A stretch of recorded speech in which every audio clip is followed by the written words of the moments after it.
Hey guys, welcome back to my YouTube channel unique classes. और आज जो हम करने वाले हैं अपनी एस्टेट की जो तैयारी है उसे आगे बढ़ाते हुए एस्टेट में जो आपका ज्योग्राफी का जो पोर्शन है, टीजीटी सोशल साइंस की तैयारी कर रहे हैं, इसमें जो ज्योग्राफी का पोर्शन है उसमें आपका मोस्ट इंपॉर्टेंट टॉपिक आपका जो है वायुमंडल जो टॉपिक है वो कवर करने वाले हैं आज के इस वीडियो में। और आपको पता होगा जो वायुमंडल है और इसके बाद ही हमें जो है जलवायु समझ में आने वाली है। और आपके जो ये जो बल वगैरह है, कार्लियोस का जो बल है और फेरल का जो बल है, ये सारी चीजें यहीं से पूछी जाती है एस्टेट में। तो ये इंपॉर्टेंट टॉपिक है, एस्टेट को लेकर ध्यान में रखकर वीडियो तैयार की गई है। और ये बच्चों को बहुत टफ जो टॉपिक है वो लगता है, पर आज की वीडियो में कुछ इस तरीके से आपके लिए बना रही हूँ कि आपको जो है टॉपिक जो है बहुत इजी वे में आपको पिक्चर्स के थ्रू आपको अच्छे से समझा सकूं। ठीक है, आपको समझ में आए, ये मेरी पूरी कोशिश रहेगी। तो चलिए आगे बढ़ते हैं और अपना स्टार्ट करते हैं। थोड़ा सा यहाँ पे मैं जो इंट्रोडक्शन है वो देना चाहती हूँ। देखो, ये वायुमंडलीय दाब या फिर इसे जो है हम वायु दाब भी बोलते हैं, ये क्या होता है। अब दाब का अर्थ तो प्रेशर होता है, ठीक है, आपको पता है इसका मतलब तो प्रेशर होता है।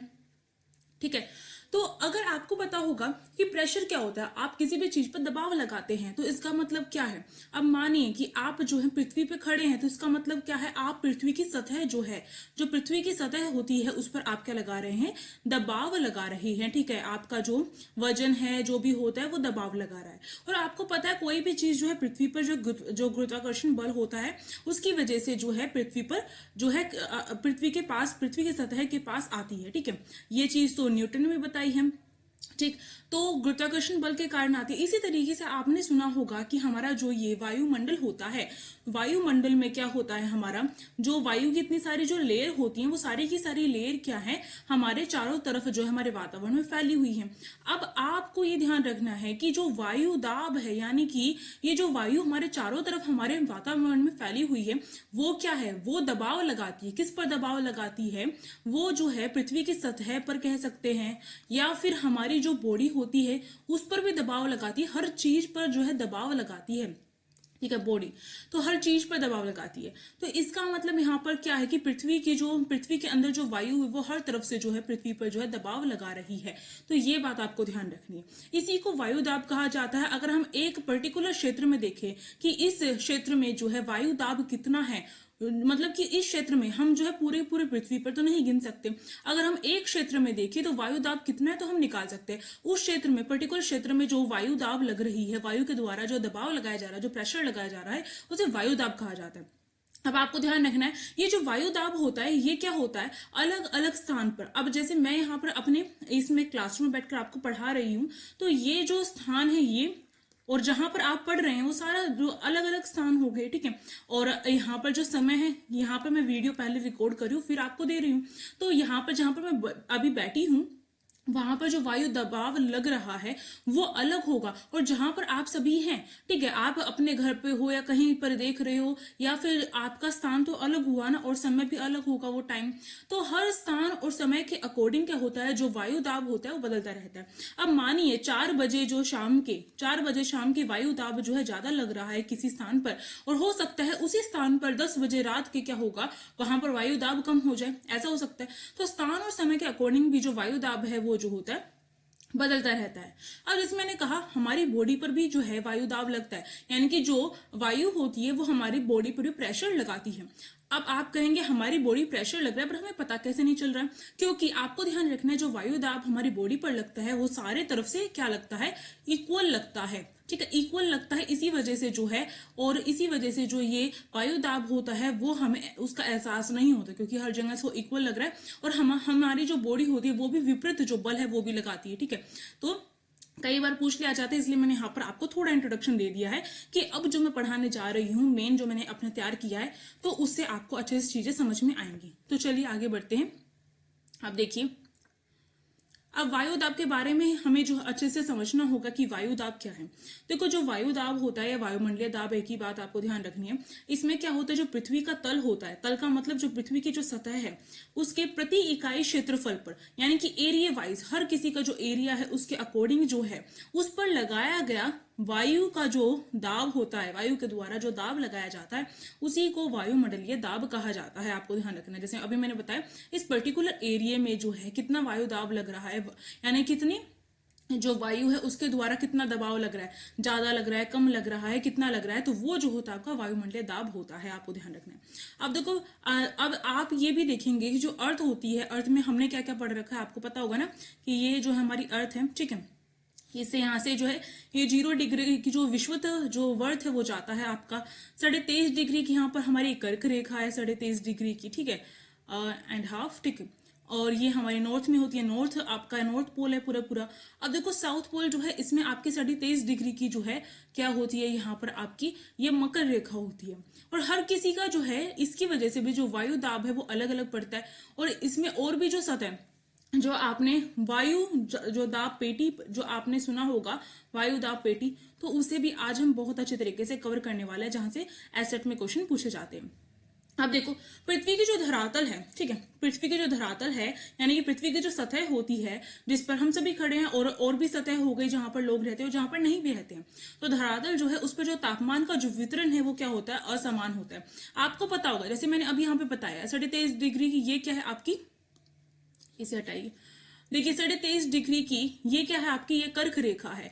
और सूर्य आपको पता है विषुवत रेखा पर होता है। और फिर जब उत्तरी नाथ होता है, जब यानी कि उत्तरी दिशा में भी सूर्य चला जाता है, जब उत्तरी दिशा में सूर्य जाता है तो इसकी सीधी किरणें कर्क रेखा पर पहुंचती है। तो इसका मतलब ये वाला जो क्षेत्र होगा कर्क रेखा का, ये गर्म होगा, ठीक है। और इस टाइम पर जब सूर्य जो है उत्तर की तरफ जा चुका है तो इस टाइम पर सर्दी कहाँ पर स्टार्ट होगी, साउथ में सर्दी हो रखी होगी, ठीक है। दक्षिण दिशा में जो दक्षिण गोलार्ध उसमें सर्दी का मौसम होगा, शरद ऋतु होगी, यहाँ पे सूर्य की किरणें नहीं पहुंच पाएंगी। और ये वाला जो ये आपका ये जो नॉर्थ पोल और साउथ पोल होता है, इसमें क्या है, इस पे तो सूर्य की किरणें पहुंच ही नहीं पाती है। तो हमने देखा कि जो आपका ये विषुवत व्रत होता है इसमें तो बहुत ज्यादा गर्मी होती है, क्योंकि यहाँ पर सूर्य की किरणें हमेशा जो होती है जो है पड़ती रहती है। और इस वजह से ये वाला जो क्षेत्र होता है इसमें दिन और रात भी बराबर होते हैं, बराबर बराबर घंटे के, यानी ये 12 घंटे दिन और 12 घंटे रात, इस तरीके से दिन और रात बराबर होते हैं, ठीक है। तो ये कुछ रीजन है। अब देखो यहाँ पर तापमान जो होता है हमेशा बदलता रहता है, क्योंकि सूर्य जो है अपनी दिशा बदलता है। अब बात आपको यहाँ पर ये ध्यान रखनी, सूर्य अपनी दिशा नहीं बदलता है। वो हमें लगता है कि सूर्य उग रहा है, सूर्य ढल रहा है इस तरीके से, बट यहाँ पर पृथ्वी क्या करिए, सूर्य का चक्कर लगाती है। इस वजह से हमें ऐसा लगता है कि सूर्य अपनी दिशा बदल रहा है, ठीक। तो ये जो तापमान है उसकी वजह से क्या होता है, या फिर पृथ्वी का जो घूर्णन होता है, या पृथ्वी जब सूर्य का रेवोल्यूशन करती है यानी कि पृथ्वी का चक्कर लगाती है, परिक्रमा करती है, तो वो जो होता है उसकी वजह से तापमान में अंतर होता है। ये बात हमने समझ ली। तापमान हर स्थान पर अलग अलग होगा धरती के, तो तापमान में जब असमान अंतर पाया जाता है तो उसकी वजह से क्या है, कहीं पर उच्च तापमान होगा और कहीं पर निम्न तापमान होगा, यानी कि कहीं पर जो है ठंडा होगा, निम्न तापमान का मतलब कम तापमान। और आप देखते हैं जब 0 डिग्री से माइनस में चले जाते हैं सॉरी, तो वहां पर क्या होता है, वहां पर जो है आपके ठंडी जो बर्फ है, बर्फबारी होनी स्टार्ट हो जाती है। जैसे हमारा जो हिमालय का क्षेत्र हो गया जहां पर हम घूमने के लिए जाते हैं, जब बर्फ गिरती है, ठीक है। और उच्च जो तापमान है इसका मतलब क्या है, जब आपका जो है तापमान ज्यादा हो जाता है, जिसमें क्या होता है आपका यानी कि बहुत 40 डिग्री 50 डिग्री के आसपास पहुंच जाता है, तो बहुत गर्मी होती है। तो जब उच्च तापमान होगा तो वहां पर वायु कैसी हो जाएगी, गर्म हो जाएगी। ये बात ध्यान रखनी है, ठीक है। और गर्म होकर वायु क्या होती है, फैलती है। और जब निम्न तापमान होता है वहां पर क्या होती है, वायु जो है आपकी ठंडी हो जाती है। ये बात ध्यान रखनी है, और ठंडी होकर सिकुड़ती है। अब इस वाली लाइन को, ये जो आपकी यहां से लेकर यहां तक की, यहीं से आपका सारा कॉन्सेप्ट क्लियर होने वाला है, अगर ये अच्छे से आपको समझ में आ गई तो, ठीक है। जस्ट अ सेकेंड, थोड़ा सा मैं इसे रब कर देती हूँ। ये जो लाइन है बहुत अच्छे से तरीके से हमें समझनी है, उसी के बाद से आपका हर कॉन्सेप्ट यहां से क्लियर हो जाएगा। देखो अगर यहाँ पर एक एग्जाम्पल लेते हैं, बहुत बेस्ट एग्जाम्पल है। मानिए ये बर्तन है, इस बर्तन में आपने पानी रख रखा है, ठीक है, पानी रख रखा है, और इसे जो है आग के नीचे रख दिया आपने, ठीक, आग के नीचे रख दिया। और इसमें क्या होता है, जब बर्तन जो होता है, पानी होता है, जब बर्तन में पानी और गर्म तेज गर्म जो है उस आग के ऊपर रखा होता है, तो आप देखते हैं कि जो बर्तन का पानी है उबलना स्टार्ट हो जाता है। और उबल कर उसमें से आपको दिखता है कि कुछ जो है हवा के तौर पर वाटर वेपर जो होते हैं, हमारे वाटर जो वेपर होते हैं वो निकलने स्टार्ट हो जाते हैं, ठीक है। और हमारा पानी जो है कम होता चला जाता है। तो यहाँ पर वाटर वेपर, अब आप यहीं से कॉन्सेप्ट समझिए, जब जो भी चीज, जो भी सतह आपकी गर्म होती है, वहां पर क्या होता है, जो वायु होती है वो क्या हो जाती है, वायु आपकी क्या हो जाती है, वो गर्म हो जाती है, ठीक है। पानी गर्म होकर उसमें से वाटर वेपर निकला ना, और ये वाटर वेपर किसका प्रकार है, ये वायु में जाकर शामिल हो जाएगा। तो जहां पर भी जो सतह होगी वो गर्म होगी, वहां पर क्या है, जो वायु होगी वो गर्म हो जाएगी, और गर्म होकर वो कहाँ चली जाएगी, ऊपर की तरफ चली जाती है। ठीक है, ऊपर की तरफ चली जाती है, ये बात आपको ध्यान रखनी है, ऊपर की तरफ चली जाएगी गर्म होकर वायु, और वहां का जो क्षेत्र होगा फिर वो यहाँ पर खाली हो जाएगी वायु। तो यहाँ पर हमारा क्या जो हो जाता है, यहाँ पर हमारा लो प्रेशर बन जाता है, ये बात आप ध्यान रखो, लो प्रेशर बन जाता है। वायु गर्म होगी, गर्म होकर क्या होगी, गर्म होकर वो ऊपर चली जाएगी, और ऊपर चले जाने के बाद वो क्षेत्र आपका खाली रह जाएगा। यहाँ से वायु जब चली जाएगी तो इसका मतलब क्या है, ये क्षेत्र खाली हो गया, और यहाँ पर क्या आपका लो प्रेशर बन जाता है। इसी तरीके से जो पृथ्वी की सतह होती है, सेम यही चीज है, जो पृथ्वी की सतह होती है, जैसे मैंने बताया पृथ्वी की जो सतह है उस पर क्या है, जो कर्क रेखा होती है, जो मकर रेखा होती है, उस पर क्या होता है, जो सूर्य होता है उस पर कर्क रेखा और विषुवत रेखा जो है उस पर सूर्य जो होता है, या फिर जो मकर रेखा है, तो जब दक्षिण में जाएगा सूर्य तो यहाँ पर मकर रेखा में आपकी गर्मी हो जाएगी, और विषुवत जो रेखा होती है वो तो हमेशा गर्म रहती है। तो गर्म होने की वजह से विषुवत रेखा पर जो वायु होती है वो वायु आकर इसे टकराएगी, ये जो आपकी विषुवत रेखा है इस स्थान से टकराएगी, ये जो इस पर जितने भी धरातल है इस धरातल पर टकराएगी, और टकराने के बाद वायु क्या हो जाएगी आपकी, गर्म हो जाएगी। गर्म होने के बाद वो क्या हो जाती है, ऊपर चली जाती है, ये बात आपको ध्यान रखना है। और यहाँ पर स्थान खाली हो जाएगा, और ये जो है ये आपका क्या बनाता है, ये आपका लोअर प्रेशर बनाता है। तो एक पॉइंट ये समझ लिया कि हमारा जो विषुवत व्रत होता है, जो हमारी विषुवत रेखा होती है या फिर भूमध्य रेखा होती है, उसकी सतह जो होती है बहुत ज्यादा गर्म होती है, और उस वजह से वहां पर क्या होता है, वायु टकराती है, गर्म होती है, और वो ऊपर की तरफ चली जाती है, और वहां पर स्थान खाली रह जाता है, और वहां पर क्या हमारा लो प्रेशर बनता है। ठीक है, ये कॉन्सेप्ट क्लियर हुआ। अब देखो इसकी वजह से क्या होता है, जब हमारा उच्च तापमान होता है तो वायु गर्म होकर क्या हो जाती है, ऊपर चली जाती है, और वो ऊपर जाकर फैल जाती है। ठीक है, ऊपर जाकर ऊपर चली जाएगी, ठीक है, और फैल जाएगी इस तरीके से। अब निम्न तापमान का समझो, निम्न तापमान जैसे मैंने आपको बताया, अगर तापमान कम होगा तो इससे क्या होता है, तापमान मतलब टेम्परेचर, टेम्परेचर अगर कम होगा तो वहां पर क्या है, वहां पर ठंड है, इसका मतलब साफ सीधी बात है। और ठंड है तो वायु अगर ठंडी सतह से टकराएगी, जैसे गर्म सतह से टकराने पर जो वायु है वो भी गर्म हो रही थी, इसी तरीके से ठंडी सतह पर टकराने पर जो वायु होगी वो भी ठंडी हो जाएगी, और ठंडी होने के बाद जो वायु होती है वो क्या है, वो नीचे की तरफ जहां पर भी गर्म क्षेत्र होगा। अब मानो जैसे आपको ठंड लगती है तो आप कहाँ भागते हो, आप जैसे कंबल हो गया, जो गर्म चीजें होती है उसकी तरफ भागते हो ना आप, तो कंबल वगैरह के अंदर या फिर जहां पर भी आपको गर्मी मिल रही है वहां पर भागोगे। इसी तरीके से जब वायु जो है जब ठंडी हो जाती है वायु, तो वो कहां पर भागेगी, गर्म क्षेत्र की तरफ भागेगी। ठीक है, तो गर्म की तरफ भागेगी, इसका मतलब क्या है, वहां पर जहां पर वायु है, जहां पर ठंड लग रही है वायु को, ठीक है, ये इस तरीके से समझना है आपको।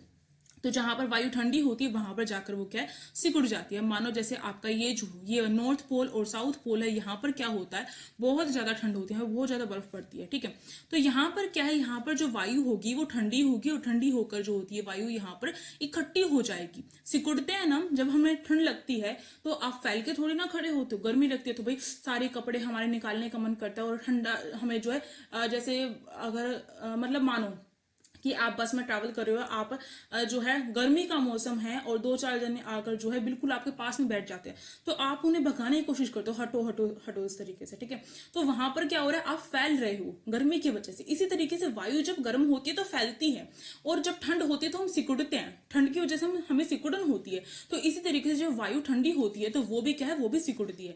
इस तरीके से आपको ध्यान रखना है। और वायु जब ठंडी होती है तो यहाँ पर जो होती है वायु सिकड़ के यहाँ पर जो इकट्ठा होना स्टार्ट हो जाती है, जहां पर भी जो ठंडा क्षेत्र होता है वहां पर इकट्ठा होना स्टार्ट होगी पहले तो इसका मतलब यहाँ पर क्या है, हाई प्रेशर बनेगा। हाई प्रेशर का मतलब क्या है, यहाँ पर वायु जो है मौजूद है, यहाँ पर वायु ने अपना स्थान खाली नहीं किया है, यहाँ पर वायु मौजूद है। पर हमने देखा था वायु गर्म होकर क्या होती है, और अपने स्थान से जो है ऊपर की तरफ भागती है। ठीक है, जहां पर भी उसका स्थान होता है उसको छोड़कर ऊपर की तरफ भागती है गर्म होने के बाद।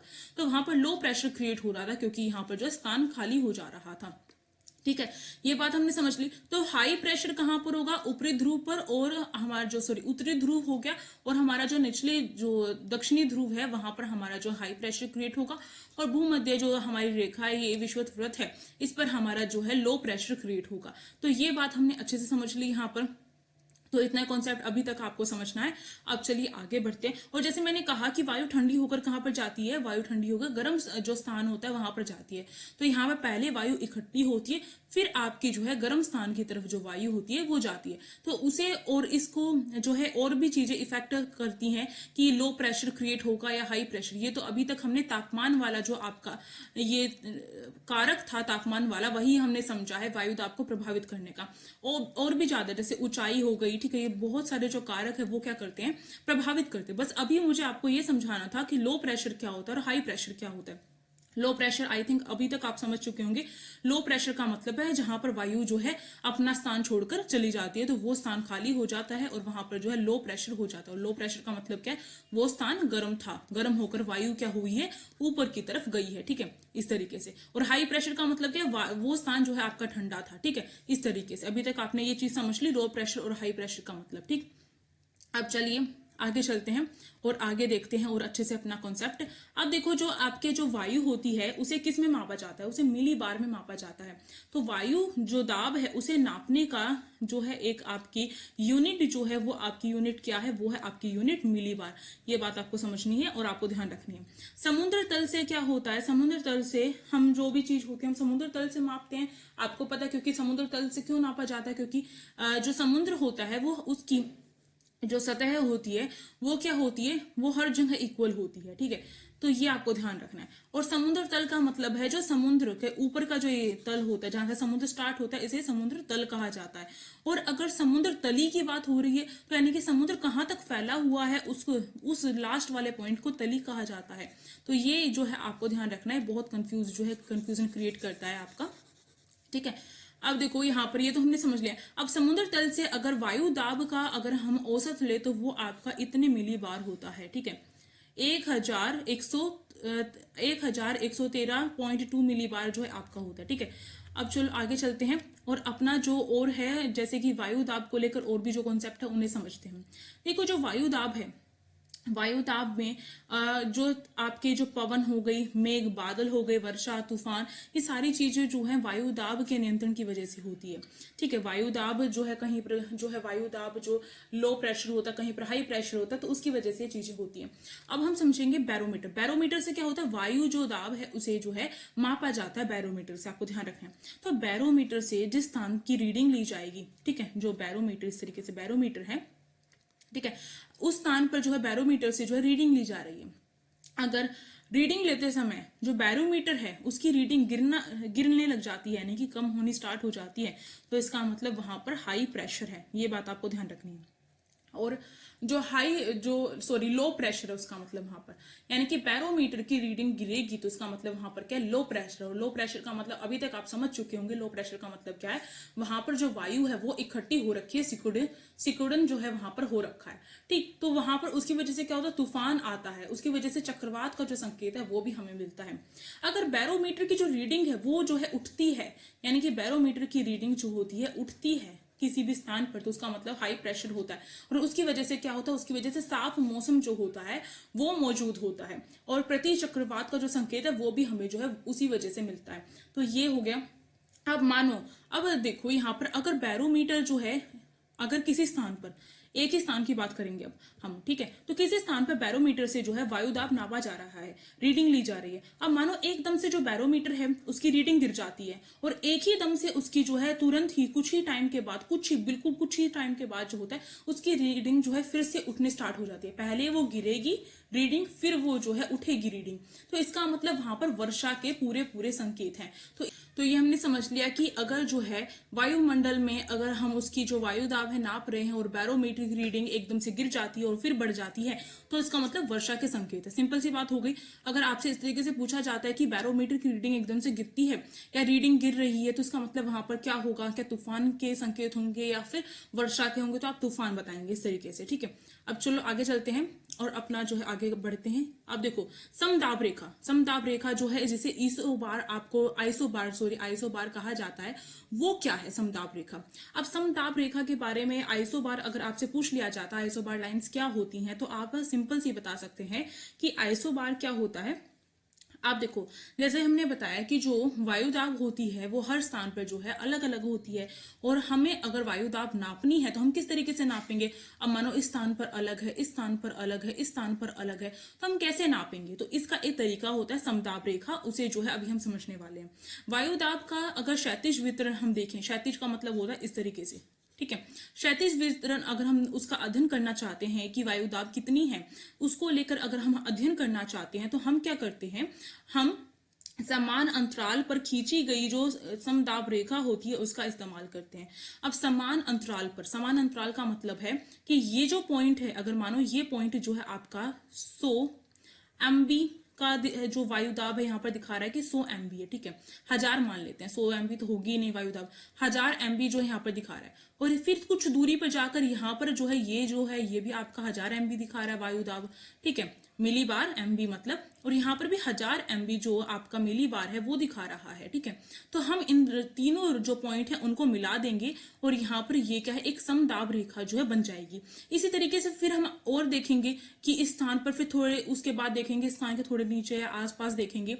मानो यहाँ पर जो है आपकी जो है समदाब रेखा जो है मानो 990 MB हो गई, ठीक है।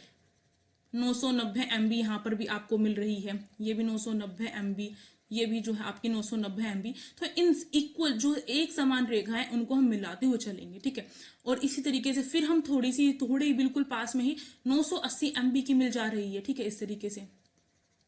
तो इन जो बिंदु हैं उनको मिलाते जाएंगे। अब देखो यहाँ पर हमारी 3 जो समदाब रेखाएं वो बन गई है। अब देखो इनके बीच में बहुत कम जो है डिफरेंस है, ठीक है, 10 का, और यहाँ पर भी 10 का, और बहुत पास में है ये। तो अब देखो ये जो होगा यहाँ पर जो ये पास में है, ठीक है, तो यहाँ पर क्या होगा, जो समदाब रेखा है उससे आपको ध्यान रखना है, समदाब रेखा जो होती है हमेशा पूर्व से जो है पश्चिम की तरफ जो है समदाब रेखा जो है वो बनाई जाती है, खींची जाती है। तो इससे जो है हमें पता चल रहा है बहुत पास में है, तो इससे हमें यहाँ पर पता चल रहा है कि जो दाब प्रवणता है आपकी, जो दाब प्रवणता है वो क्या है यहाँ पर, वो यहाँ पर ज्यादा है, ठीक है, दाब प्रवणता ज्यादा है। और यहाँ पर एक और चीज हमें पता चलेगी कि जो पवन होगी, पवन जो होती है, पवन का मतलब क्या होता है, देखो वायु जो होती है वो तो अलग होती है, और पवन जब आपसे बोला जाता है तो इसका मतलब है जब वायु में गति होती है तो उसी को पवन कहते हैं, ये बात आपको ध्यान रखनी है। तो पवन जो है, पवन यहाँ पर क्या होगी, वो भी बहुत जल्दी चलेगी, ठीक है, जल्दी चलेगी यहाँ पर।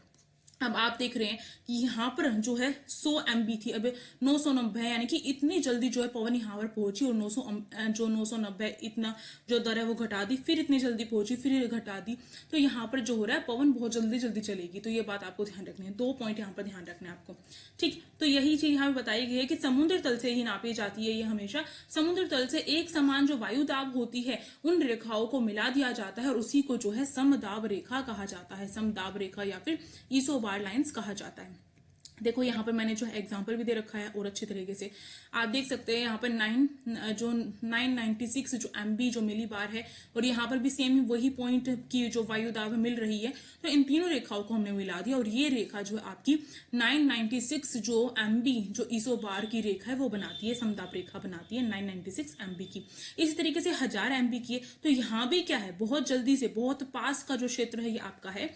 तो यहाँ पर जो आपका जो है, यहाँ पर जो पवन होगी वो क्या होगी, वो भी बहुत जल्दी चलेगी, ठीक है, बहुत जल्दी पहुंच रही है, ठीक है, बहुत जल्दी बढ़ रही है। यहाँ पर पहुंचकर देखो 996 से जो है 1000 पे पहुंची और बहुत जल्दी बढ़ गई, ठीक, बहुत जल्दी जो है बढ़ गई है पवन, तो बहुत तेज गति रही है। तो पवन की जो गति है यहाँ पर क्या होगी, वो तेज रहेगी, और साथ ही साथ यहाँ पर जो दाब प्रवणता है वो भी ज्यादा रहेगी। अब दाब प्रवणता क्या होती है, अब आप ये सोचेंगे जो दाब प्रवणता है वो क्या होती है। अब नेक्स्ट जो है हमारा वही है, दाब प्रवणता किसे कहते हैं। तो थोड़ा सा यहाँ बता देती हूँ, दाब प्रवणता क्या होती है। जब 2 स्थानों पर हम देखते हैं, 2 स्थानों के मध्य में जब हम जो वायु दाब होती है वो देखते हैं, तो हम देखते हैं वायु दाब जो है उसके बीच में जो है उसके कम होने की, वायु दाब कम होने की या दाब कम होने की जो प्रवृत्ति होती है, उसी दर को, किस दर से जो है जो वायु है वो कम हो रही है, किस रेट से वायु कम हो रही है, उस दर को दाब प्रवणता कहा जाता है, ठीक है। यहाँ पर आप देखें 996 MB, फिर यहाँ पर जो है 1000 होगी, तो किस दर से कितनी जल्दी जो है कम हुई है, उसी चीज को हम उसी वो जो यहाँ पर जो ये दाब पड़ रहा है वो कितनी जल्दी और किस दर से कम हो रहा है, उसको हम दाब प्रवणता कहते हैं, ठीक है। इसे जो और भी अच्छे तरीके से समझेंगे। तो यहाँ पर हमने देखा कि अगर जो है 2 जो है हमारे पास दो जो हमारी जो दो या चार जो भी हमारी समताप रेखा बन रही है, अगर उनके बीच में बहुत जल्दी जल्दी समताप रेखाएं जो है बहुत पास पास में बनती हैं, तो वहां पर क्या होता है, जो गति होती है पवन की वो भी तेज होती है, ज्यादा जल्दी जो पवन है वो भी चलती है वहां पर, वायु जिसे कहते हैं पवन जो है बहुत जल्दी चलती है और दाब प्रवणता भी वहां पर ज्यादा होती है। अब देखो एक और एग्जाम्पल देखते हैं। देखो यहाँ पर ये इस तरीके से ये बना लेते हैं। ये एक जैसे जो समदाब ये एक जैसे जो वायु दाब की जो पॉइंट है वो हमने मिला लिए, और ये जो है 960 की जो एमबी की जो यहाँ पर है इसोबार बन रहा है। ठीक है, अब देखो यहाँ पर मान लो, ठीक है, यहाँ पर कोई पॉइंट था, यहाँ पर था, यहाँ पर था, यहाँ पर था, तो ये जो है आपका 1950 जो एमबी का है वो बन रहा है। और आप देख रहे हैं ये पास में नहीं है, यहाँ पर वायु को पहुंचने में कितना टाइम लग रहा है, यहाँ पर देखो कितनी जल्दी पहुंच गई, यहाँ पर कितना ज्यादा टाइम लग रहा है। ठीक है, इस तरीके से फिर एक बन रहा है आपका इतनी दूरी पर जाकर। ठीक है, तो यहाँ पर ये जो है आपका मान लो 1940 का है, तो कितनी दूरी पर बन रहा है, तो ये जो इतनी दूरी पर बन रहा है तो इसका मतलब यहाँ पर दाब प्रवणता क्या है, दाब प्रवणता कम है, और साथ ही साथ यहाँ पर जो पवन होगी वो भी क्या होगी, पवन की गति भी यहाँ पर कम होगी। तो ये बात आपको ध्यान रखनी है। दो चीजें यहाँ पर हमें जो आइसोबार से समझनी थी। अब आइसोबार को और अच्छे तरीके से समझ लेते हैं। दाब प्रवणता या फिर इसे हम क्या बोलते हैं, इसे हम बोलते हैं बायोमेट्रिक ढाल। ठीक, ये जो है इसके दोनों नाम एक ही हैं। ठीक, तो दो स्थानों के मध्य अगर दाब के कम होने की जो दर है उसी को हम दाब प्रवणता कहते हैं। अभी हमने समझा दो स्थानों के बीच में जो दाब प्रवणता होती है उसकी दाब जो दर होती है, यानी कि दाब कम होने की जो दर है उसी को कहते हैं। अब देखो जो समदाब रेखाएं हैं अगर वो पास पास में हैं तो इसका मतलब वहां पर क्या है, दाब प्रवणता और पवन की गति क्या होगी, दोनों की दोनों अधिक होंगे, जैसे मैंने आपको अभी एग्जांपल के थ्रू दिखाया, पिक्चर के थ्रू बनाकर डायग्राम के थ्रू दिखाया।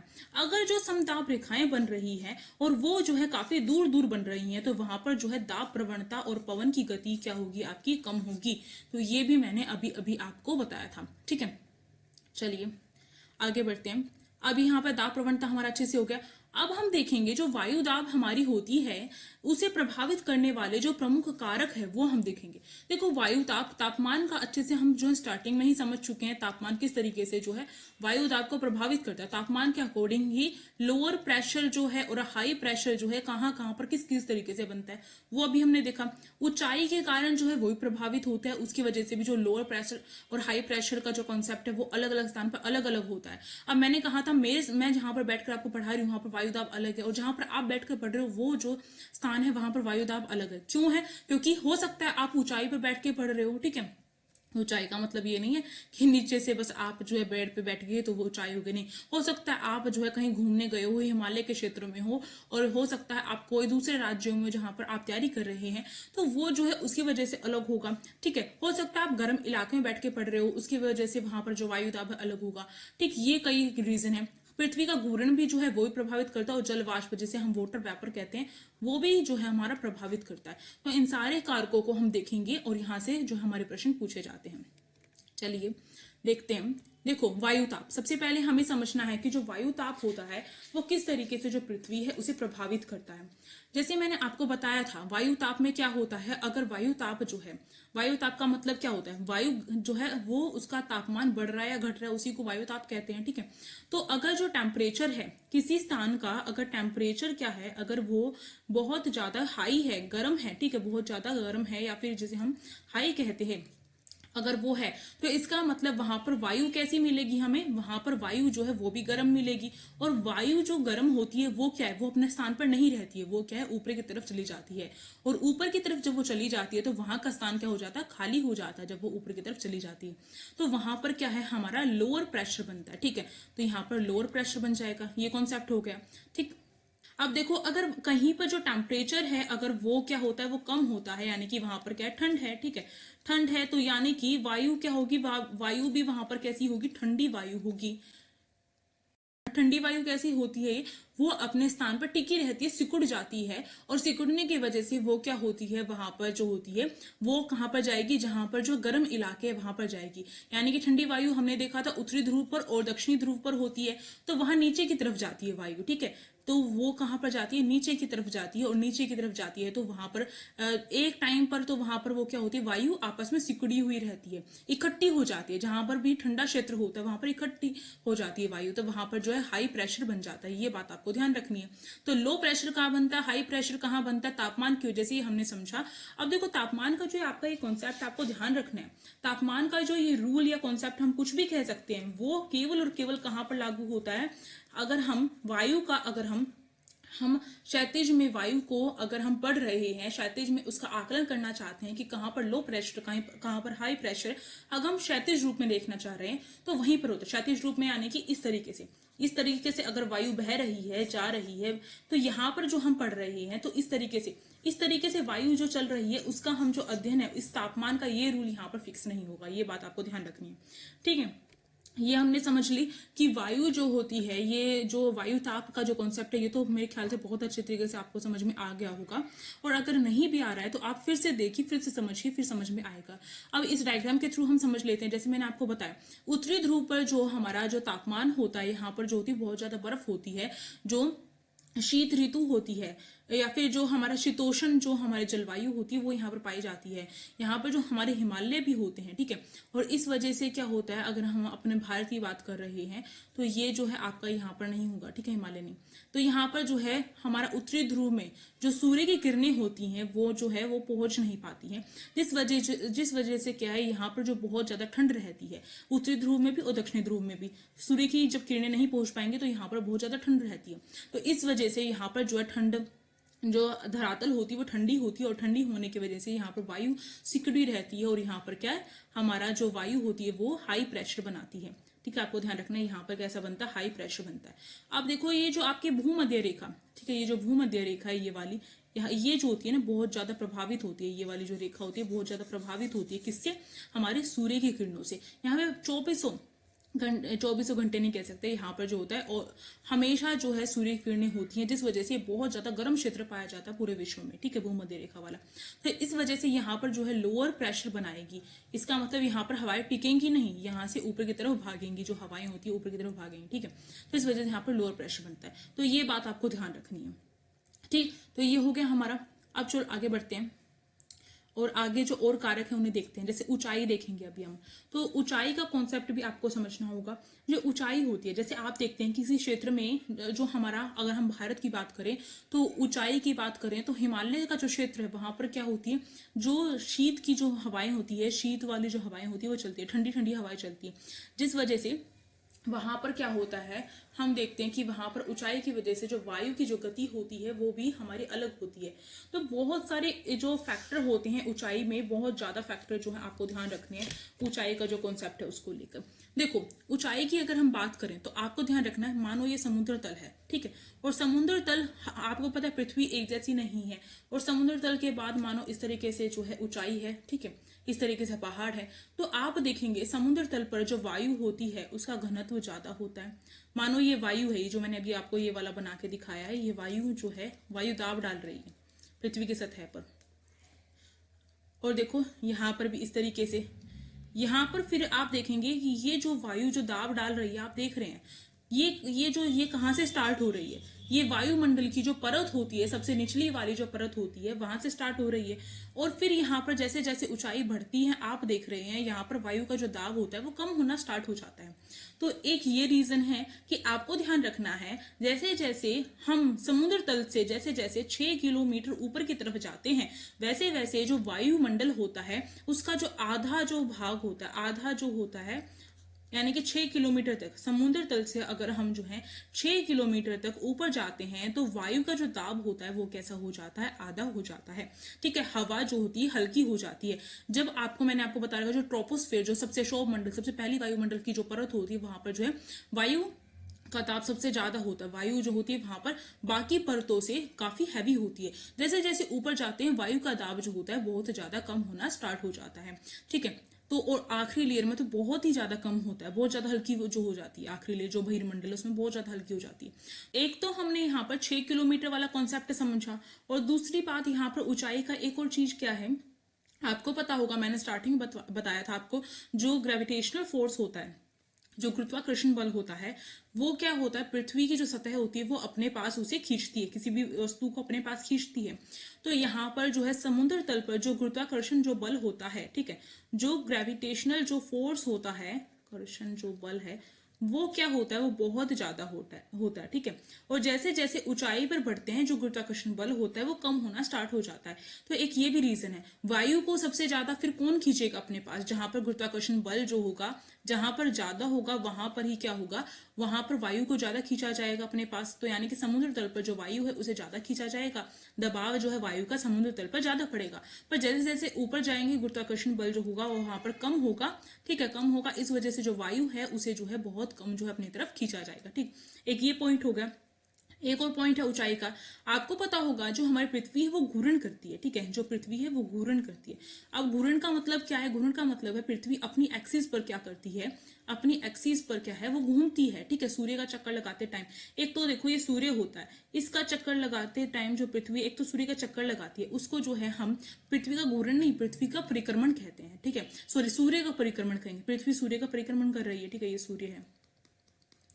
एक होता है पृथ्वी घूमती घूमती अपने चारों तरफ घूमती है, ठीक है, एक राउंड पूरा किया जिससे क्या होता है, दिन और रात बनती है, ठीक है। हमने ये कॉन्सेप्ट पहले समझ लिया, दिन और रात का कॉन्सेप्ट, दिन और रात बनती है। तो ये जो है जब पृथ्वी अपने चारों तरफ घूमकर फिर आगे बढ़ती है, ठीक है, और इस तरीके से घूमती घूमती पूरा करती है, उसे जो हम एक साल कहते हैं। पर जब पृथ्वी अपने एक्सिस पर एक जो 24 घंटे में अपने एक्सिस पूरा जो अपना राउंड पूरा करने में जो है 24 घंटे लगाती है, ये हमें पता है। तो उसी को पृथ्वी का घूर्ण कहते हैं। जब पृथ्वी घूमती है अपनी एक्सिस पर तो क्या होता है, जो ऊपरी जो ध्रुव होते हैं, यानी कि ये पृथ्वी है और इसका जो ये ऊपरी ध्रुव हो गया, ये हमारा इस पृथ्वी का निचली ध्रुव यानी कि दक्षिणी ध्रुव और उत्तरी ध्रुव। तो यहाँ पर क्या होता है, वो जब घूमती है तो यहाँ पर बहुत ज्यादा जो हवाएं होती हैं वो पृथ्वी जो है नीचे की तरफ जो है वो फेंकती है। और इसी तरीके से ये ध्रुव यहाँ पर जब घूमेगी तो इस तरीके जब घूमती है इस तरीके से, तो यहाँ पर जो हवाएं होती है वो ऊपर की तरफ जाती है। तो ये रीजन है कि पृथ्वी के यहाँ पर जो हवाएं होती हैं वो जो है यहाँ पर नहीं रहती। तो ये रीजन होता है एक कि जो पृथ्वी का जो घूर्ण है वो भी जो होता है उसकी वजह से जो हवाएं होती हैं उसका जो दाब होता है वो कहाँ पर ज्यादा लगता है, जो समुद्री तल है उस पर ज्यादा लगता है, ठीक है। तो ये बात आपको ध्यान रखनी है। और जो आपको ध्यान रखना है, जो ऊंचाई वाले जो क्षेत्र होते हैं वहां पर क्या होता है, ऊंचाई वाले क्षेत्रों पर अगर तापमान अगर हम देखें तो वहां पर क्या होता है, वहां पर ज्यादा होता है।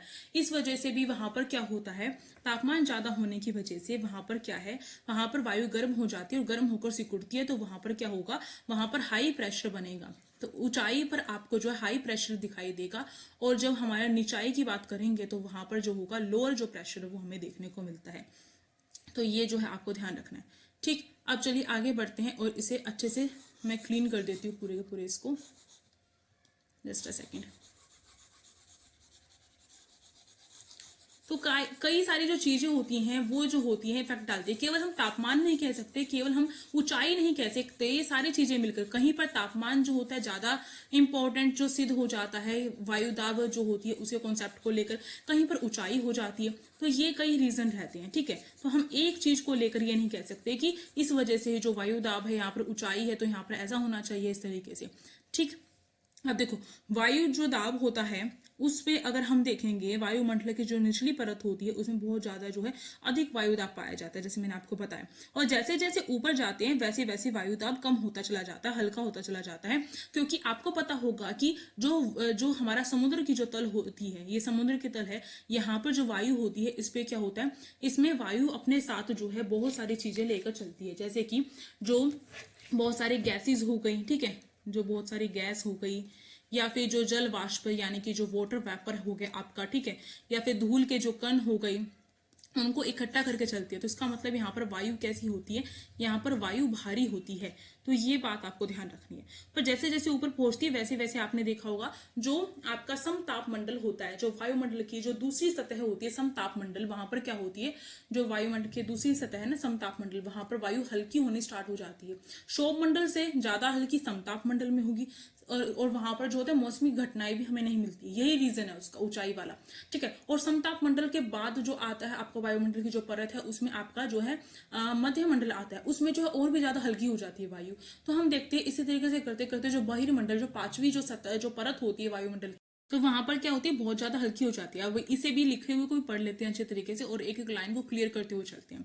देखो जो वायु दाब है, अगर इसकी असमानता के कारण अगर हम ऊंचाई पर वायु को हम क्या करते हैं, वायु को जब देखते हैं, उसकी गति को देखते हैं, वायु में जो गति उत्पन्न होती है, यानी कि वायु दाब जो है उसमें असमानता की वजह से हम ऊंचाई पर जब हम देखेंगे तो वायु में गति उत्पन्न होती है। इसका मतलब क्या है, वायु का जो प्रवाह है वो क्या है, उच्च दाब से निम्न दाब की तरफ होता है। आपको ध्यान रखना है वायु किस तरीके से चलती है।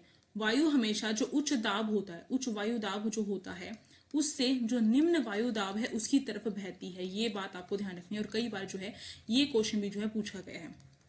ठीक है, यही रीजन है इसका। इसका मतलब क्या है, जब हम जो ऊपर जाते हैं तो हम देखते हैं जैसे जैसे हम ऊपर चढ़ते हैं वैसे वैसे हमें जो है ऑक्सीजन की कमी होती है, सांस लेने में परेशानी होती है, क्योंकि ऊंचाई पर जो वायु जो होती है वो बहुत कम होती है, विरल हो जाती है। ठीक है, पर वहां पर जो होता है आपका दबाव ज्यादा बन रहा है, हाई प्रेशर बनता है वहां पर। ठीक है, क्योंकि वहां पर जो है वायु क्या होती है, वो कम होकर नीचे की तरफ भागती है। ठीक है, वहां पर इकट्ठी हो जाती है वायु। जो हमारे जो उत्तरी ध्रुव है, दक्षिणी ध्रुव है, वहां पर क्या होता है, वो जो वायु होती है वो इकट्ठी होती है और उसके बाद नीचे भागती है वो गर्म इलाकों के पास। तो वो जो कॉन्सेप्ट हम जब देखेंगे, जो पवने किस तरीके से चलती हैं, जो पिछुआ पवने इस तरीके से, जो व्यापारिक पवने, वो वाला जो कॉन्सेप्ट है वो वहां पर आपको अच्छे से क्लियर होगा कि जो पवने हैं वो किस तरीके से चलती है। अभी हम केवल ये देख रहे हैं कि वायु दाब कहाँ पर ज्यादा रहता है, कहाँ पर कम रहता है। ठीक, तो आपको ये जो तीन जो चीजें मैंने अभी तक बताई है कि वायु दाब लो प्रेशर पर कहाँ पर है, हाई प्रेशर पर कहाँ पर, ये आपको समझ में आ गया होगा अभी तक।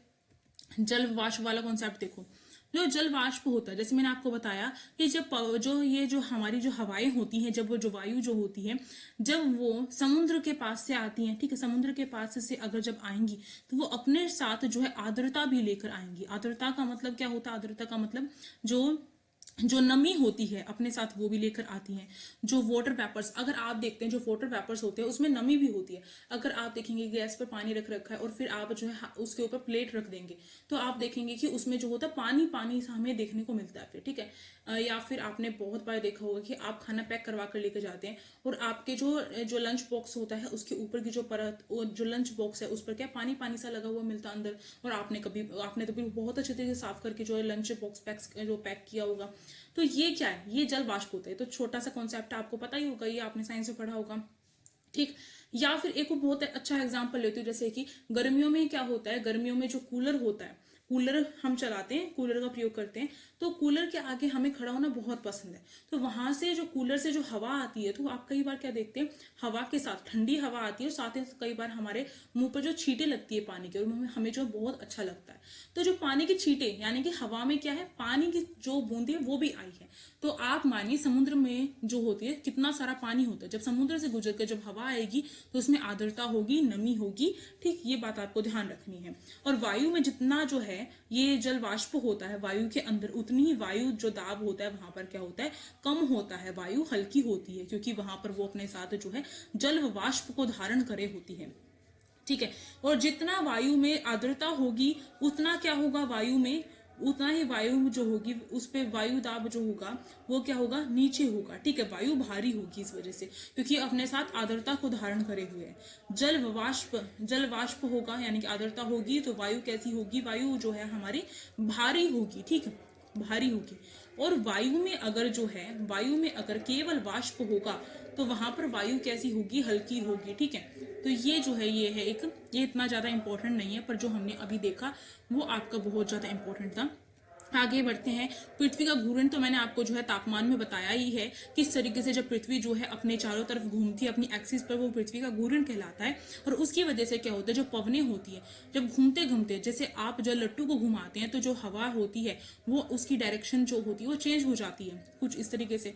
तो जो पृथ्वी का घूर्णन है उसकी वजह से भी क्या होता है, हमें जो है हमारी जो उत्तरी ध्रुव है और जो हमारा दक्षिणी ध्रुव है उसके नीचे का जो क्षेत्र होता है, यहाँ पर जो हवा होती है वो तो हमारे तापमान की वजह से क्या होगी, यहाँ पर हाई प्रेशर होगा। ठीक है, पर इसके निचले की एक और परत आती है, यहाँ पर जो है लो प्रेशर क्रिएट होता है, क्योंकि यहाँ पर जो पवनें होती हैं वो जो है वो हमारी पृथ्वी के घूर्णन की वजह से इफेक्ट पड़ता है उनके ऊपर।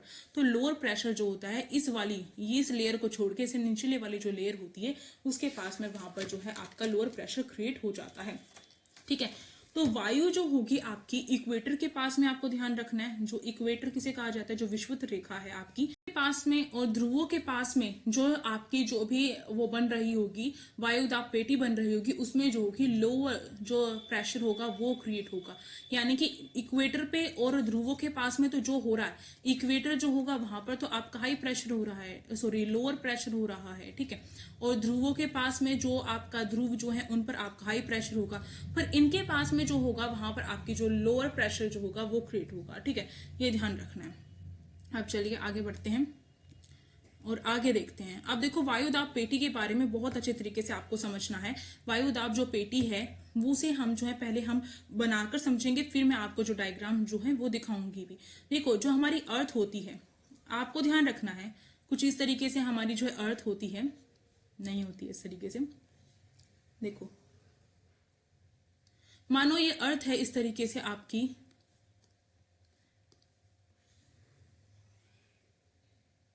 ठीक है, ये ठीक बन गया। अब देखो ये अर्थ है, अब आपको ध्यान रखना है जो आपकी कर्क रेखा 23.5 डिग्री इस तरीके से जो है यहाँ पर जो है वो वाली नहीं होंगी, इसमें अलग तरीके की होती है। आपको ध्यान रखना है, एक तो आपकी जो विषुवत रेखा होती है वो 0 डिग्री से आपकी गुजरती है। इस पे आपका क्या था, लोअर प्रेशर था, ये आपको पता है। एक आपका जो ये ध्रुव है, ठीक है, ये जो उत्तरी ध्रुव हो गया और ये दक्षिणी ध्रुव होगा। यहाँ पर क्या था, ऊंचाई, ये यहाँ पर जो है तापमान की वजह से यहाँ पर जो है हाई प्रेशर बन रहा था और यहाँ पर भी हाई प्रेशर बन रहा था, ठीक है, ये हो गया।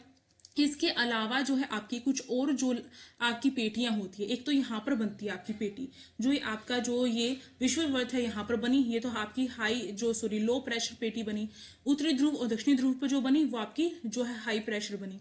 अब आपको ध्यान रखना है, ये तीन आपको पता है, आपको पता होना चाहिए जो वायुदाब पेटी है वो टोटल आपकी 7 होती है, 3 तो हमें पता है। अब आपको ध्यान रखना है जो विषुवत व्रत होती है ये हमें जो है 2 टुकड़ों में बराबर बांटती है। अब देखो यहाँ पर जो है इसके ऊपर जो विषुवत व्रत के ऊपर जाएंगे, यहाँ पर लोअर प्रेशर है, इसके बाद हाई प्रेशर आएगा, फिर इसके बाद लो प्रेशर आएगा, फिर इसके बाद हाई प्रेशर, ये रहा, ठीक है। इस तरीके से एक बारी लो प्रेशर, एक बारी हाई प्रेशर, फिर एक बारी लो प्रेशर, एक बारी हाई प्रेशर, इस तरीके से होता है।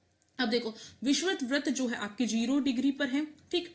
अब इसके ऊपर जब हम जाएंगे, इसके ऊपर जो ये पेटी बनेगी ये जो होगी ये हाई प्रेशर की बनेगी और ये 30 डिग्री नॉर्थ पे बनेगी, ठीक है।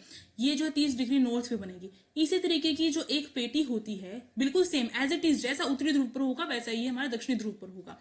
एज इट इज हमारी पेटी जो है यहाँ पर बनेगी। ये जो है 30 डिग्री हमारी क्या होगी, हमारी साउथ होगी। यहाँ पर क्या होगा, हाई प्रेशर होगा, क्योंकि लोअर प्रेशर इसके बाद हाई प्रेशर आएगा, ठीक है, एज इट इज बनता चला जाएगा। इसके बाद फिर आपका जो है हाई प्रेशर आ चुका है, अब इसके बाद क्या होगा, आपका फिर से जो है लोअर प्रेशर आएगा, ठीक है। यहाँ पर देखो, यहाँ पर फिर से आपका जो है लोअर प्रेशर आएगा और ये लोअर प्रेशर आपको पता होगा कि ये 60 डिग्री नॉर्थ होता है। इसी तरीके का सेम एज इट इज यहाँ पर होता है, बस नॉर्थ की जगह साउथ हो जाएगा। यहाँ पर भी लोअर प्रेशर हुआ और ये 60 डिग्री आपका जो है साउथ हो जाएगा, ठीक है। और फिर इसके बाद हमारी हाई प्रेशर वाली लेयर आ गई और टोटल देखो 1 2 3 4 5 6 और 7, ये टोटल हमारी 7 जो पेटियां होती हैं ये होती हैं, ठीक है। ये बात आपको समझनी है। अब एक एक करके इनके नाम जानेंगे। सबसे पहले बस आपको ये ध्यान रखना है, ऊपर की पता है हाई प्रेशर है, ठीक है, और यहाँ पर बीच के आपको पता है लोअर प्रेशर होती है। लोअर प्रेशर के बाद आपका हाई प्रेशर आएगा, हाई प्रेशर के बाद लोअर प्रेशर की लेयर आएगी और लोअर प्रेशर के बाद हाई प्रेशर की दोबारा से लेयर आएगी और इस तरीके से 7 पेटियां होती हैं आपकी, ठीक है। अब चलिए, अब जो है हम जो अपना जो है अच्छी तरीके से इसमें देखकर भी समझ लेते हैं। जैसे देखो ये जो है आपकी ये उच्च दाब पेटी होती है, ठीक है, और ये जो है आपकी 90 डिग्री नॉर्थ की जो उच्च दाब पेटी है। इसी तरीके की as it is 90 degree south की जो उच्च दाब पेटी यहाँ पर होती है, ठीक। और ये विषुवत व्रत है आपका, विषुवत व्रत, और इसे जो है इसी नाम से जाना जाता है विषुवत रेखीय निम्न दाब पेटी। निम्न दाब क्यों बोला, क्योंकि ये जो है आपकी लोअर जो आपका प्रेशर है यहाँ पर बनता है, जैसे मैंने आपको बताया था। तो निम्न दाब पेटी बन रही है यहाँ पर, तो यही नाम है विषुवत रेखीय निम्न दाब पेटी। इसे जो है डोलड्रम भी कहा जाता है, ये बात भी आपको ध्यान रखनी है, इसे डोलड्रम भी कहा जाता है। इसके बाद जो है आपकी कौन सी आती है, इसके बाद एक जो पेटी आती है वो जो आपकी 30 डिग्री नॉर्थ पे होती है और 30 डिग्री साउथ पर होती है। ये आपकी कौन सी पेटी होती है, उच्च दाब वाली होती है। और इसे जो है उष्ण कटिबंधीय, इसके आगे आपको ध्यान रखना उष्ण कटिबंधीय लगता है, उष्ण कटिबंधीय उच्च दाब पेटी। इसे जो है अश्व अक्षांश भी कहा जाता है। क्यों कहा जाता है, इसके पीछे क्या रीजन है ये भी बताऊंगी, बस अभी इसके नाम याद कर लो।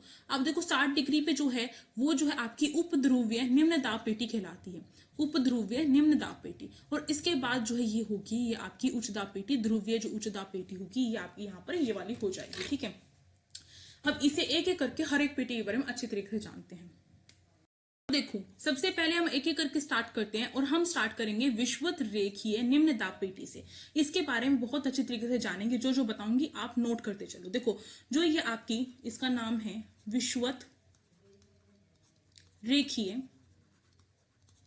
जो आपकी न्यून दाब पेटी होती है। ठीक है, न्यून दाब पेटी होती है। ठीक है, ये ध्यान रखना है, इसके बारे में आज हम इसमें जो है डिस्कस करने वाले हैं। अब देखो, जो ये आपकी विषुवत न्यून दाब पेटी है, इसमें क्या होता है, ये आपकी 5 डिग्री उत्तर में होती है। ठीक है, और ये आपकी इसी तरीके से जो है 5 डिग्री आपकी जो है दक्षिण में होती है। ठीक है, आपको ध्यान रखना है। तो 5 डिग्री जो है यहाँ पर ये जो है आपका 5 डिग्री उत्तर, 5 डिग्री जो है आपका जो है साउथ में, तो टोटल जो है आपकी 10 हो जाएंगी। ठीक है, इस तरीके से आपको ध्यान रखना है। अब देखो, इस पे जो होती है, यहाँ पर क्या होता है, जो पवन होती है वो धरातल के बिल्कुल समांतर नहीं चलती है। ठीक है, क्यों समांतर नहीं चलती है, यहाँ पर क्या होता है, यहाँ पर ये बहुत ज्यादा गर्म होता है। ठीक है, समांतर का मतलब है ये आपकी धरातल है और इस पर एज इट इज इस तरीके से जो है वायु जा रही है। ऐसा नहीं होगा, क्यों, क्योंकि धरातल बहुत ज्यादा गर्म है। विषुवत जो व्रत है इसका धरातल बहुत ज्यादा जो है गर्म होता है, तो इस वजह से वायु यहाँ पर टकराकर जो है ऊपर की तरफ इस तरीके से जाने स्टार्ट हो जाती है। ठीक है, ऊपर की तरफ जैसे जैसे ऊपर की तरफ जाती है, यहाँ पर जो क्षेत्र होता है वो खाली हो जाता है। ठीक है, वायु यहाँ पर नहीं होती है, क्षेत्र खाली हो जाता है। बहुत सेकंड, जो बिल्कुल सेकंड का काम होता है ये। ठीक है, वायु आई, यहाँ पर टकराई, गर्म हुई और ऊपर की तरफ चली गई, और यहाँ पर जब खाली हो जाता है तो इसे जो है हम क्या बोलते हैं, इस वजह से हम इसे निम्न दाब या फिर इसे हम जो है आपका न्यून दाब कहते हैं, या फिर इसे जो है आपका जो लोअर प्रेशर जो है यहाँ पर बनता है। ठीक है, वायु जैसे ही ऊपर जाती है, अब देखो जैसे ही सीट खाली होती है, तो कोई भी अगर मानो सीट खाली हुई है तो हम क्या करते हैं, जब हम किसी भी चीज में सफर करते हैं तो सीट खाली होती है, हम देखते हैं बस सीट खाली हो जाए हम बैठ जाए, झटपट हम जाकर बैठ जाते हैं। इस तरीके से यहाँ पर क्या होता है, जैसे ही यहाँ पर वायु का स्थान खाली होता है, वैसे ही जो ठंडी वायु होती है, क्योंकि उन्हें क्या ठंड लग रही है वायु को, अब ठंडी वायु क्या होती है, गर्म स्थान पर आने के लिए भागेंगी। ठीक है, आपको ध्यान रखना है, ठंडी जो वायु होती है वो गर्म स्थान पर आने के लिए भागती है। तो जो ठंडी वायु है, क्योंकि जैसे जैसे ऊपर गई, ठीक है, वायु गर्म होकर ऊपर गई, और जैसे ही ठंडी वायु जो होती है वो नीचे की तरफ आकर बैठने के लिए स्टार्ट हो जाती है। तो यही प्रोसेस चलता है, फिर ये नीचे आएंगी, ये गर्म होंगी, फिर ये ऊपर जाएंगी। ठीक है, फिर ये ऊपर गई, फिर ये यहाँ पर ठंडी हो गई, फिर ये नीचे की तरफ आ गई। तो ये जो आपका बनता है इस तरीके से, ऊपर गई, ठीक है, इस तरीके से ठंडी हुई, नीचे आई। ठीक है, तो इस तरीके से जो है ये इस तरीके से चलती है यहाँ पर वायु, और इसको क्या कहा जाता है, इसको कहा जाता है आपका संवहन धाराएं। ठीक है, क्या कहा जाता है, इसे संवहन धाराएं कहा जाता है। ठीक, ये आपको ध्यान रखना है, ये पूछा जाता है कई बार। और इसके साथ साथ आपको ध्यान रखना है, इसी वजह से जो है यहाँ पर जो वायु होती है वो समतल नहीं चलती है, और यहाँ पर जो वायु होती है यहाँ पर जो है समांतर नहीं चलती है। इन्हें जो है शांत खंड भी कहा जाता है इसी वजह से, और डोलड्रम भी कहा जाता है। क्या कहा जाता है, इसे डोलड्रम कहा जाता है, डोलड्रम कहा जाता है। ठीक है, ये बात आपको ध्यान रखनी है। और आपको ध्यान रखना, दोनों ओर से जो हवाएं होती है वो स्थायी पवनों की तरफ भागी भागी आती है। यहाँ से भी, दक्षिण में से भी भागी भागी जो है यहाँ पर आएंगी। ठीक है, जैसे यहाँ पर आपको दिख रहा है एरो।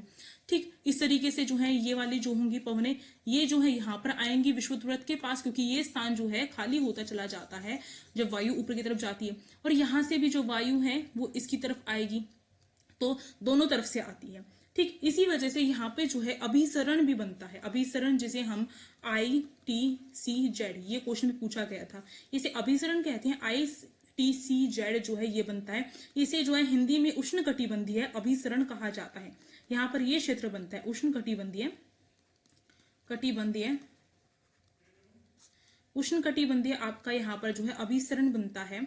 और ये जो जोन बनता है यहाँ पर आपका ITCZ जोन जो बनता है, इसमें जो होता है हर प्रकार का जो जीवन है, जीव जंतु वगैरह, जो पेड़ पौधे वगैरह है, उनके लिए बहुत अच्छा जो स्थान है वो ये माना जाता है विश्व दिवस। और यहाँ पर हमारे विश्व में से सबसे ज्यादा यहाँ पर स्थान जो है यहाँ पर निवास करते हैं। यहाँ पर जीव जंतु जो आपका जीव मंडल है वो यहाँ पर पाया जाता है। ठीक है, इस व्रत के बारे में हमने बहुत अच्छे तरीके से डिस्कस कर लिया है। अब चलिए यहाँ पर अब जो है हम और जो यहाँ पर सदाबहार वन भी मिलते हैं, आपको ध्यान रखना है। ठीक, अब जो है हम यहाँ पर नेक्स्ट देखते हैं अपना, और नेक्स्ट हमारी कौन सी होगी, आपको पता है एज इट इज सेम जो है उत्तरी ध्रुव में होती है, और एज इट इज सेम जो है हमारी जो दक्षिणी ध्रुव होता है उसमें होती है। ठीक है, ये बात आपको ध्यान रखनी है। इसे मैं रब कर लेती हूँ। अब देखो इस उपोष्ण उच्च जो दाब है हमारी उपोष्ण उच्च दाब पेटी, इसे जो है अश्व अक्षांश भी कहा जाता है, आपको ध्यान रखना है। और ये जो है उत्तरी और दक्षिणी गोलार्ध में अगर हम इसकी स्थिति देखें तो ये 30 से 35 जो नॉर्थ होता है उसमें जो है ये उपोष्ण उच्च दाब पेटी पाई जाती है, और इसी तरीके से 30 से जो आपका 35 डिग्री जो साउथ होता है इसमें आपकी जो है ये उपोष्ण जो उच्च दाब पेटी है वो पाई जाती है। यहाँ पर उच्च दाब होता है यानी कि निम्न दाब के ऊपर उच्च दाब आता है ना, मैंने आपको बताया था, ठीक है। इसे जो है अश्व अक्षांश भी कहा जाता है। अब इसे अश्व अक्षांश ही क्यों कहा जाता है इसके ऊपर भी अभी मैं आपको बताऊंगी। देखो इसमें जो है वायु कैसी होती है, यहाँ पर जो है वायु जो होती है पृथ्वी के घूर्णन के कारण जो है वायु यहाँ पर उत्पन्न होती है, ठीक है। और इस वजह से यहाँ पर जो होता है जो वायु दाब होता है वो क्या होता है, यहाँ पर हाई होता है इस वाले में, ठीक है, इस वाले में, ठीक। और इसके साथ साथ यहाँ पर वायु जो होती है हमेशा क्या होती है, ऊपर से नीचे की तरफ आती है। क्यों, मैंने आपको बताया कि यहाँ पर जो है जब उच्च दाब का मतलब ही क्या है, यहाँ पर जो है वायु आ रही है, ठीक है, यहाँ पर, ठीक, यहाँ पर जो है यहाँ पर ठंड की वजह से, तापमान की वजह से उच्च दाब नहीं है, यहाँ पर पृथ्वी के घूर्णन की वजह से उच्च दाब है। और जहां पर भी उच्च दाब होता है मैंने आपको बता रखा है, जो उच्च दाब होता है वहां पर वायु ऊपर से नीचे की तरफ आती है। इस वजह से यहाँ पर जो पवनें चलती हैं उन पवनों की जो गति है उनको कैसा कहा जाता है, उनको कहा जाता है अधोमुखी, ठीक है। अधोमुखी का मतलब भी होता है ऊपर से नीचे की तरफ जब पवनें चलती है उसे अधोमुखी कहा जाता है, ठीक है। तो यहाँ पर इसी वजह से क्या होता है, जो शांत पेटी होती है वो बनती है, यहाँ पर जो शांत कटिबंध है वो बनता है, शांत कटिबंध। और इसी को इंग्लिश में बोलते हैं बेल्ट ऑफ काम, ठीक है। बेल्ट ऑफ काम जो है वो भी यहाँ पर बनता है। इस वाली पेटी को ही कहा जाता है बेल्ट ऑफ काम या फिर शांत कटिबंध। और इसे अश्व अक्षांश भी कहा जाता है। अब अश्व अक्षांश क्यों कहा जाता है, ये बड़ा प्रश्न है, यहाँ पर कई बार पूछा जाता है क्यों कहा जाता है। क्योंकि देखो यहाँ पर जो है हाई प्रेशर बन रहा है, और मैंने आपको बताया था कि जब हाई प्रेशर बनता है तो क्या होता है कि जो वायु होती है वो बहुत ज्यादा आ रही है, यहाँ पर ऊपर की तरफ से वायु बहुत ज्यादा आती है यहाँ पर, ठीक है। तो ऊपर की तरफ से वायु बहुत ज्यादा आ रही है। तो पहले क्या होता था, जो मध्य काल था उसमें क्या है, जो लोग होते थे उन्हें जो है वो घोड़ों का व्यापार करते थे, ठीक है, घोड़ों का व्यापार करते थे वो, और घोड़ों को अपने साथ लाद कर जो है जहाज में लेकर जाते थे, ठीक है, जहाज में लेकर जाते थे। तो वहां पर क्या होता है, जब जहाज जो है वो जैसे हवा जिस तरफ से आती है उस तरफ अगर आप कोई काम कर रहे हैं तो वो काम जो है बहुत मेहनत से करना होता है, आपको बहुत मेहनत लगती है उसमें। जैसे मैंने आपको जो है एक प्रश्न करवाया था जो प्रीवियस ईयर या फिर क्वेश्चन सीरीज है उसमें, कि आप साइकिल चला रहे हैं तो फिर क्या होता है, जिस गति से जो है हवा आ रही है अगर उसी गति में आप साइकिल चला रहे हैं तो वहां पर क्या होगा, आपको बहुत मेहनत लगानी पड़ेगी, ठीक है। तो और अगर जिस जहां पर हवा नहीं आती है वहां पर साइकिल चला बहुत आसानी से बहुत आराम से चला लेंगे। तो ये होता है ना, तो यही चीज वहां पर थी उस टाइम पर। जहाज जब वो चलाते थे और जब वो उपोष्ण कटिबंध उच्च दाब पेटी पर पहुंचते थे तो यहाँ पर हवा बहुत ज्यादा होती थी, वायु दाब बहुत ज्यादा होता था यहाँ पर। तो इस वजह से यहाँ पर क्या होता था, जो जहाज है उन्हें चलाने में बहुत ज्यादा मेहनत लगती थी और जहाज चल के नहीं देते थे, और उन्हें लगता था कि वजन ज्यादा हो गया है, और इस वजह से वो सोचते थे कि घोड़ों की बलि देनी पड़ेगी अब समुद्र देवता को, और फिर वो घोड़ों की बलि यानी कि घोड़ों को उतार कर कहां पर समुद्र में फेंक देते थे, और जहाज जो होता था उसका भार कम हो जाता था और वो जहाज जो है आगे बढ़ जाता था। तो इस वजह से लोगों ने, जो उस टाइम पे मध्यकाल में जो लोग थे, उन्होंने इस पेटी का नाम क्या रख दिया, इस स्थान का, यहाँ पर जब पहुंचते थे इसका नाम रख दिया अश्व अक्षांश। तो ये था रीजन इसके पीछे, अश्व अक्षांश के पीछे, ठीक है। अब देखो, अब जो है इसमें हमने ये वाली कर ली, अपनी ये वाली कर ली। अब जो है हम यहाँ पर समझेंगे उपध्रुव्य जो निम्न दाब पेटी है आपकी, उसे देखेंगे। उपध्रुव्य जो निम्न दाब पेटी है उसे देखेंगे।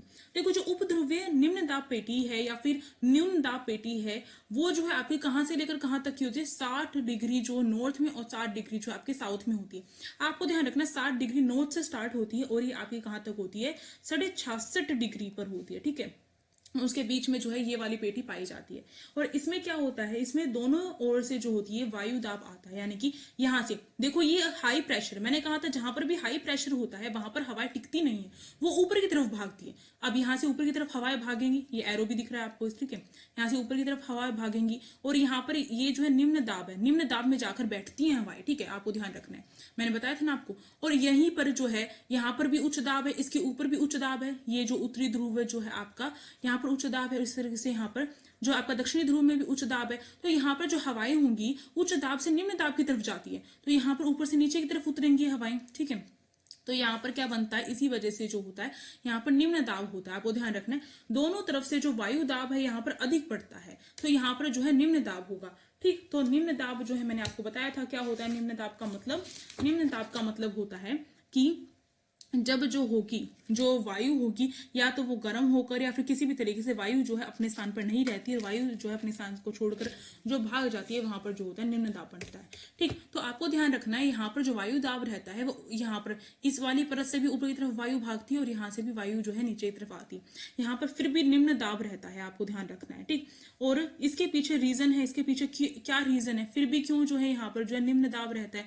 अब आप कहेंगे यहाँ पर दोनों तरफ से जो है वायु इसकी तरफ आ रही है, इस पेटी की तरफ, फिर भी यहाँ पर जो है निम्न दाब रहता है। ऐसा क्यों है, इसके पीछे कई रीजन है। पहला रीजन ये है कि ध्रुवों की ओर जो है जो शीत है उसकी वजह से ये जो है ध्रुव जो है ठंडे होते हैं, इसकी वजह से यहाँ पर शीत की वजह से जो है वायु जो होगी इस तरफ भागेगी। ठीक, और दूसरी जो है यहाँ पर ध्रुवों की तरफ शीत है तो इसकी वजह से यहाँ पर जो है इसके ऊपर भी इफेक्ट पड़ता है। ये इतना ज्यादा गर्म नहीं होता, इतना ज्यादा इसका तापमान नहीं होता, और तापमान इतना ज्यादा ना होने की वजह से शीत जो है, शीत वाली जो ठंडी हवाएं हैं वो चलती हैं इसकी तरफ, ये ध्यान रखना है आपको। दूसरा रीजन इसका ये है कि जो विषुवत रेखा है उसकी ओर जो मध्य अक्षांश के जो समीप जो पृथ्वी की गति होती है वो उसकी वजह से जो है, ठीक है, विषुवत रेखा पर जो विषुवत रेखा से ऊपर वाली जो ये परत है आपकी जिस पर हाई प्रेशर रहता है, इस पर हमने बताया था कि जो पृथ्वी जब घूमती है, पृथ्वी के घूर्णन की वजह से यहाँ पर जो है आपका क्या रहता है, हाई प्रेशर रहता है। तो इस वजह से यहाँ की जो पवनें होती हैं, जो हवा होती है वो इस तरफ जाती है। ठीक है, आपको ध्यान रखना है। अब देखो जो गर्म जो जलधारा होती है, जो आपकी जो गर्म जलधारा चलती है उस वजह से क्या होता है, यहाँ का टेम्परेचर ज्यादा होता है। तो आपको ध्यान रखना है ये वाली जो आपकी देखो, ये वाली जो आपकी जो उपध्रुवे जो है आपकी, ये उपध्रुवे जो है यहाँ पर क्या है, यहाँ पर जो है गर्म जलधारा चलती है। ठीक है, जो जलधारा होती है वो गर्म चलती है और इस वजह से यहाँ पर जो है यहाँ का तापमान, यहाँ का टेम्परेचर ज्यादा होता है, और जहाँ का टेम्परेचर ज्यादा होता है वहां पर वायु दाब कैसा होता है आपको पता होगा, वहां पर वायु दाब जो होता है लो होता है। ठीक है, लो प्रेशर का वायु दाब होता है, तो वही चीज यहाँ पर क्रिएट हो रही है। तो एक मेन रीजन आपका यहाँ पर यह है कि गर्म जलधाराएं जो चलकर इसकी तरफ आती है। ठीक है, इस वजह से। ठीक, तो ये हो गई, यहाँ पर हमने देख लिया।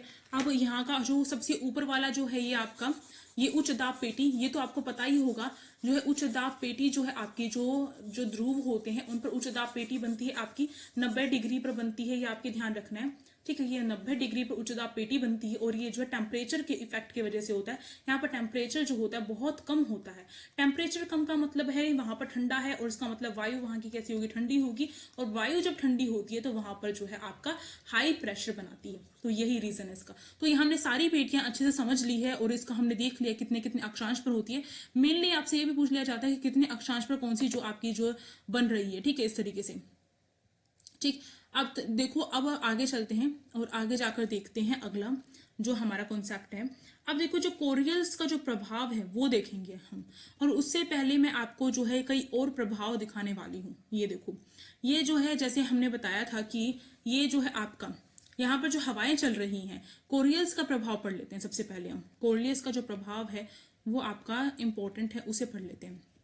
देखो, जो कोरियल्स का प्रभाव होता है उसमें क्या होता है, जो कोरियल्स है उसने कहा था, ये फ्रांसीसी वैज्ञानिक थे, इन्होंने कहा था, ये कोरियल्स इनका नाम है और इसी के नाम पर कोरियल्स बल जो है वो पड़ा है। इन्होंने बताया कि जो हवाएं होती है कोरियल्स के प्रभाव, या फिर इन्होंने बताया जो उत्तरी गोलार्ध में कैसी होती हैं वो हवाएं, इन्होंने बताया कि उत्तरी गोलार्ध में हवाएं कैसी होती है, वो अपनी मूल दिशा से क्या होती है, दाई तरफ मुड़ जाती है। देखो, ये हमारा विषुवत वृत्त है। ठीक है, आप समझ लो ये विषुवत वृत्त है। इस पे जो हवाएं हैं उन्हें इस तरीके से चलना था, ठीक है, इस तरीके से जाना था हवाओं को, पर वो जो है कोरियल्स के बल की वजह से वो हवाएं जो होती है इस तरीके से मुड़ जाती है। ठीक है, अपनी दिशा से कहाँ पर, दाई तरफ मुड़ जाती है। अब आप खुद खड़े होकर देखना, अगर आप जो है राइट, अगर हम जो है उत्तरी गोलार्ध में राइट अगर तरफ देखेंगे, मतलब दाई तरफ देखेंगे, तो दाई जो है इसी तरफ दाई पड़ता है। ठीक है, ये दाया पड़ता है। और इसी तरीके से ये बताते हैं कि दक्षिणी गोलार्ध में जो हवाएं होती है वो क्या है, बाई ओर मुड़ जाती है। अब दक्षिणी गोलार्ध में जो हवाएं हैं उसका बाया ओर भी यही होगा। ठीक है, आपको ध्यान रखना है, यही बाया ओर होता है यहाँ पर, और उत्तरी गोलार्ध में ये क्या होता है, ये दाया ओर होता है। तो बस यही चीज जो है यहाँ पर इन्होंने बताई थी कोरियल्स ने। अब देखो यहाँ पर जो है आपका इसी वजह से जो हवाएं आप देखेंगे ये जो चल रही है, देखो यहाँ पर ये जो हवाएं चल रही है इसमें आप देख रहे हैं कि ये हवाएं जो है इस तरीके से जा रही है, ये क्या है, ये इसका ये कहाँ पर मुड़ गई, ये बाई जो दाई ओर है, उत्तरी गोलार्ध में दाई ओर मुड़ गई। चलना इन्हें स्ट्रेट था इस तरीके से, पर ये दाई ओर मुड़ गई। और इस तरीके से अगर हम दक्षिणी गोलार्ध में देखें तो ये कैसे बाई ओर मुड़ गई है, ठीक है, मुड़ गई है। ठीक, तो ये चीज जो है कोर्लियस जो प्रभाव है बस यही बताता है, बस आपको यही बात ध्यान रखनी है। अब देखो यहाँ पर जो है आपको ध्यान रखना है, ये कुछ जो चीजें हैं आपको ध्यान रखनी है कि यहाँ पर जो पवने हैं वो किस तरीके से चलती हैं। जो आपका जो विषुवत रेखीय निम्न दाब पेटी जिसे डोलड्रम कहा जाता है, उसमें आपकी जो हवाएं होती हैं वो कैसी चलती हैं। वो जो हवाएं होती है आपकी, आपको ध्यान रखना है, ये जो है आपकी यहाँ पर जो हवाएं चलेंगी वो किस तरीके की चलेंगी। यहाँ पर जो हवाएं चलेंगी वो व्यापारिक पवनें चलती हैं।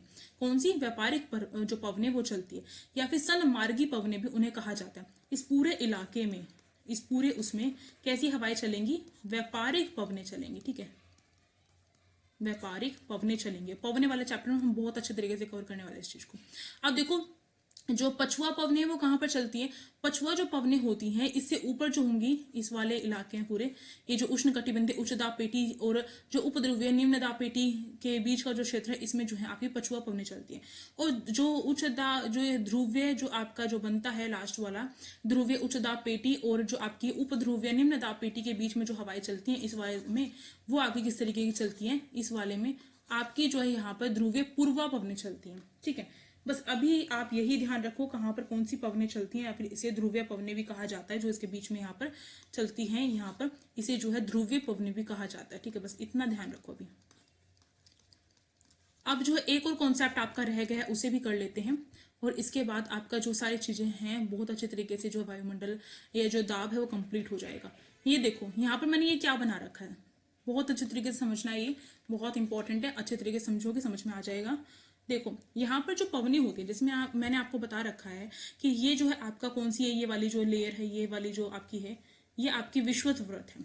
और यहाँ पर जो हवाएं होती हैं जब वो चलती हैं तो वो क्या होता है, मैंने कहा था यहाँ पर बहुत ज्यादा जो है गर्मी रहती है, तापमान ज्यादा रहता है, हवाएं ऊपर की तरफ जाती है, वो ऊपर की तरफ जाएंगी। ठीक है, इस तरीके से।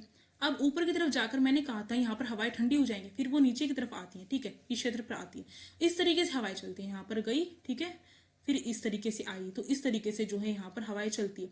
इस वजह से इस चीज के बारे में किसने खोजा था, हेडली ने खोजा था, तो इसको हेडली सेल कहा जाता है इसको। ठीक है, आप देखो फेरल सेल जो है, फेरल भाई जो थे उन्होंने सिद्धांत दिया था, उन्होंने बताया था कि जो ये पवने हैं वो इस तरीके से यहाँ पर जाएंगी। ठीक है, यहाँ पर ये जो यहाँ पर किस तरीके का रहता है, यहाँ पर ये हाई रहता है। ठीक है, ठीक है, तो यहाँ पर जो है, यहाँ पर जो है यहाँ पर हाई रहता है, और यहाँ पर क्या होता है, इस तरीके से ऊपर जाती है, फिर इस तरीके से नीचे आती है, फिर ऊपर चली जाती है। ठीक, तो इसे फेरल ने बताया था, आपको ध्यान रखना है।